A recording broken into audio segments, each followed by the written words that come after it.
certo? E aí entramos num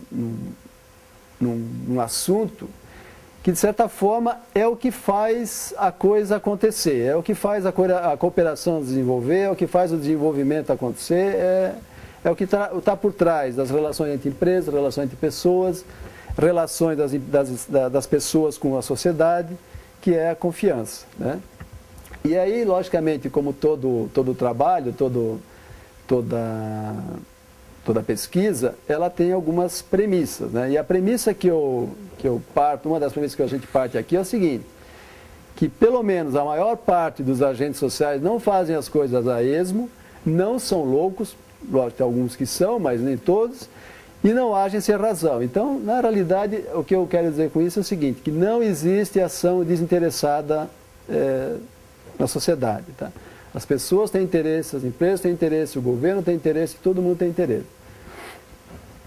Então, toda ação ela é precedida por uma razão, que por sua vez é movida por um ou mais interesses. Então, não existe ação totalmente impensada, né? Se for, é loucura, né?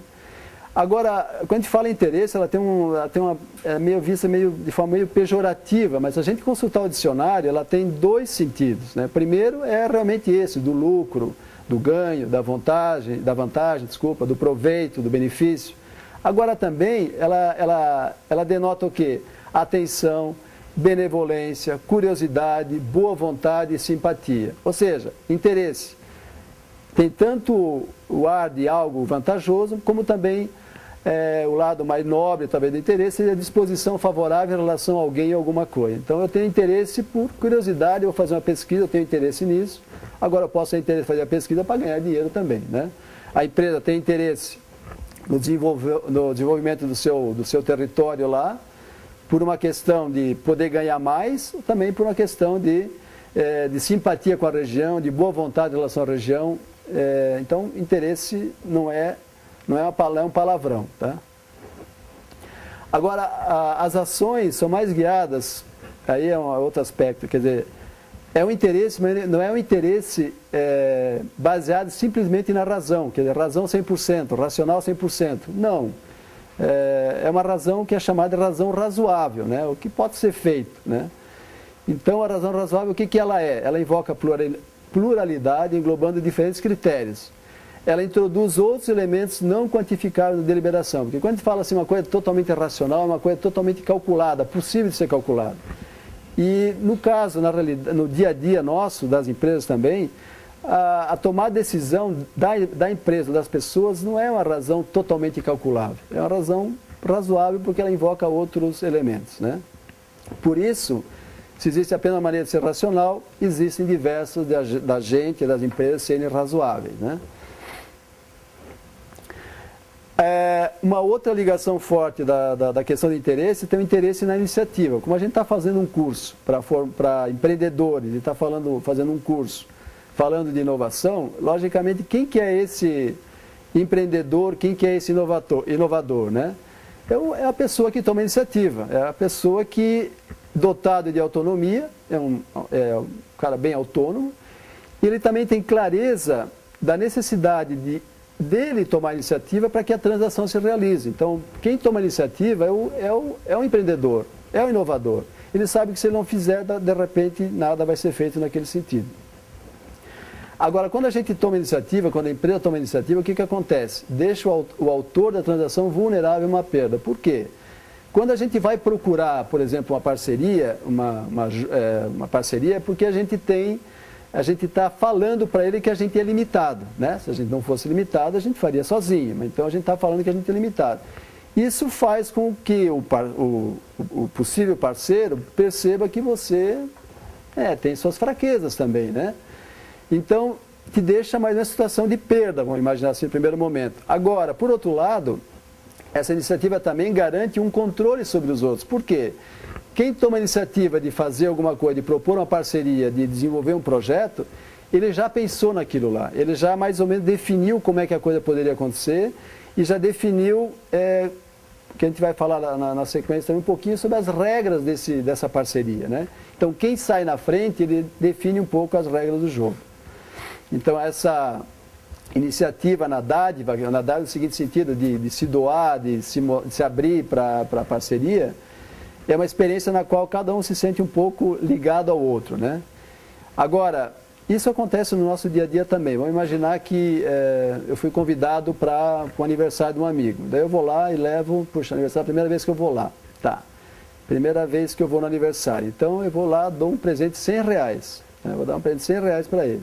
O que eu estou esperando quando eu dou um presente de R$100 para ele? Ganhar um outro no mínimo de 100. Né? No mínimo de 100. Então, ele devolvendo para mim um presente de 100, o que eu vou confirmar? Que o outro sou eu também, né?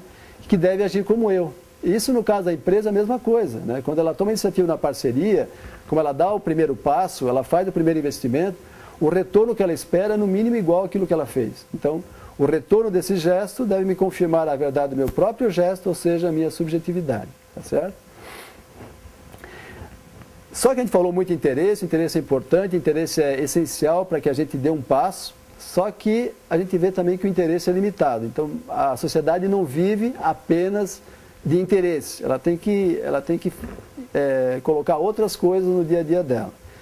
E aí tem o tal do dilema do prisioneiro, que faz parte da teoria dos jogos, algo que foi discutido e elaborado lá no final do século passado, lá pelos anos 1950, tá? Que é o seguinte, veja a situação. Você e seu cúmplice foram arrastados até a delegacia de polícia e colocados em cela separada.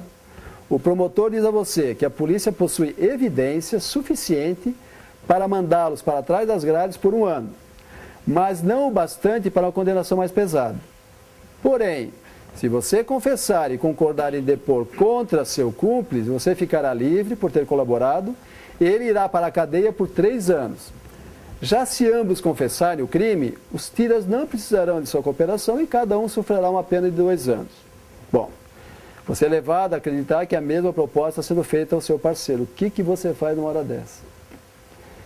O que você faz? Você coopera ou você dá no pé? Né? Então veja o quadrinho, fica mais clara essa relação aqui. Então se você ficar calado e o parceiro ficar calado, 1 ano para você, 1 ano para o parceiro. Nem tão mal assim. Se você ficar calado, o parceiro confessa no seguinte sentido, tá, fiz o crime, mas é tipo aquela delação premiada, vamos dizer assim. Se você ficar calado e o parceiro confessa, 3 anos para você e o parceiro vai para casa. Tá? Se você confessa e o parceiro fica calado, você vai para casa e o parceiro fica 3 anos na cadeia. Se você confessa e o parceiro confessa, 2 anos para você, 2 anos para o parceiro. E o que a gente faz numa situação dessa? Cada um na cela separada, não podendo conversar. Então, o que a gente dá para concluir aí? Que, na realidade, a opção moral, a da não traição, é a melhor opção racional também. Se a gente colocar ali em termos de tempo de cadeia, dá lá, se você fica calado e o parceiro fica calado, que é a lógica da não traição, ficam 2 anos no total. Se você fica calado e o parceiro confessa, são 3 anos. Se os dois confessam, ficam 4 anos, então somando os tempos de cadeia. Então, realmente, a melhor solução aqui, a mais moral, no caso, seria também a mais racional. Tá?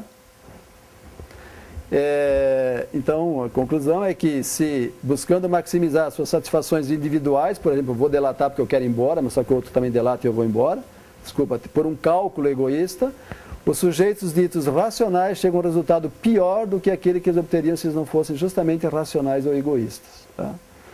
Então, constata que a melhor solução, a da fidelidade e da não traição, é ao mesmo tempo a mais moral. Agora, detalhe, essa de eu não delatar o amigo, de eu não confessar e ficar calado, ela significa o seguinte, que eu preciso confiar muito no outro e, além disso, que é mais complicado, é confiar no fato de que o outro também confia em mim. Né? Então eu tenho que confiar no outro e ter certeza que ele também confia em mim, porque se não existir a certeza do outro lado lá, babau, você fica na cadeia 3 anos. E aí vem aquela pergunta importante, assim, de fundo, né? O que faz as pessoas viverem em sociedade? Né? E aí algumas pessoas podem falar assim, o medo, não, o interesse, a proximidade e tal, a amizade, a sociabilidade, a lei, a religião. Tudo isso pode parecer verdade, né? É uma causa da vida em sociedade. Agora, entre essa causa e o efeito que é viver em sociedade, existe um negócio no meio ali, que é um termo mediador chamado, que é a tal da confiança. Ou seja, tem medo, tem interesse, tem amizade, tem tudo isso, justifica viver em sociedade. Agora, a sociedade só se mantém se no meio disso tudo tiver confiança. Tá?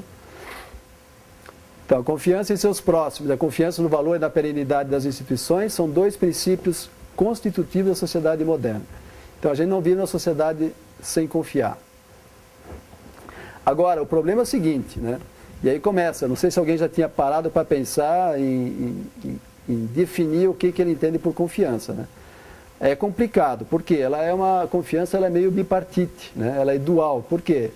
Ela repousa sobre uma preocupação que funde ao mesmo tempo a racionalidade científica, a gente vai ver que para confiar a gente tem que ter algumas provas também, e também o que lhe escapa, ou seja, a questão ética, né? Então, a gente confia baseado na razão, mas também muito baseado no comportamento, na ética das pessoas, das instituições. E como objeto da confiança, nós podemos ter, na relação econômica, agora falando um pouquinho do lado das empresas, pode ser uma instituição, ou seja, eu confio na instituição, eu confio na pessoa, eu confio no animal, ou confio naquele equipamento, eu confio naquele contrato, que além da sua realidade física, coloca em jogo as instituições e indivíduos, né? Então, a gente vai ver também que a gente confia, quando a gente fala que realmente eu confio, é porque eu estou colocando um pouco o meu destino nas mãos dos outros, tá? A confiança na economia é um fenômeno meio recente, tá? Não faz muito tempo isso, talvez uns 40 anos, né? Em termos de história não é muito. E a razão disso são realmente a questão das mudanças tecnológicas e organizacionais atuais. Então, quando a gente fala em economia, confiança na economia, é em função dessas mudanças. Por exemplo, a ruptura com o Taylorismo, no Taylorismo, Fordismo, a empresa fazia praticamente ela tinha toda a cadeia internalizada, né? Então ela não precisava cooperar porque ela fazia tudo. A introdução de novas formas de cooperação na empresa mesmo, dentro de diferentes equipes. Deve também a questão do sucesso dos distritos industriais italianos, né, que começou-se a perceber que as empresas de determinadas regiões viravam grandes potências em exportação, em inovação e tudo mais. Também se deve à organização de rede terceirizadas, lá Japão, isso fala em just in time, fala em outros métodos de organização japoneses, que falam muito da questão da interação, da cooperação e tudo mais. E também pelo desenvolvimento de novas estratégias de recursos humanos, trabalho em equipe, né? Então a gente fala em cooperar não só entre organizações diferentes, mas cooperar também dentro da própria empresa e entre as próprias equipes, tá? Então, a iniciativa de cooperar requer a confiança quando o indivíduo, podemos falar também quando uma empresa, por opção, coloca parcialmente seu destino nas mãos de um outro, né? Então, por que eu preciso confiar? Porque, na realidade, se eu estou fazendo um projeto em cooperação, é que eu imagino que seja importante para mim, então eu estou colocando, talvez, parcialmente meu destino nas mãos de um outro, né? E, às vezes, esse parcialmente não é tão parcial assim, né? Às vezes é muito importante.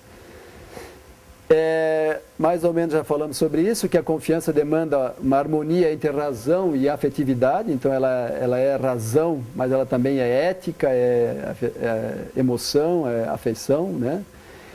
E essa harmonia entre a razão, quer dizer, o que eu tenho de cálculo para fazer e a afeição, ela proporciona uma segurança psicológica, fazendo tipo o outro confundir seus interesses individuais com os interesses compartilhados e investir o conjunto de suas capacidades na otimização efetiva da interação, né?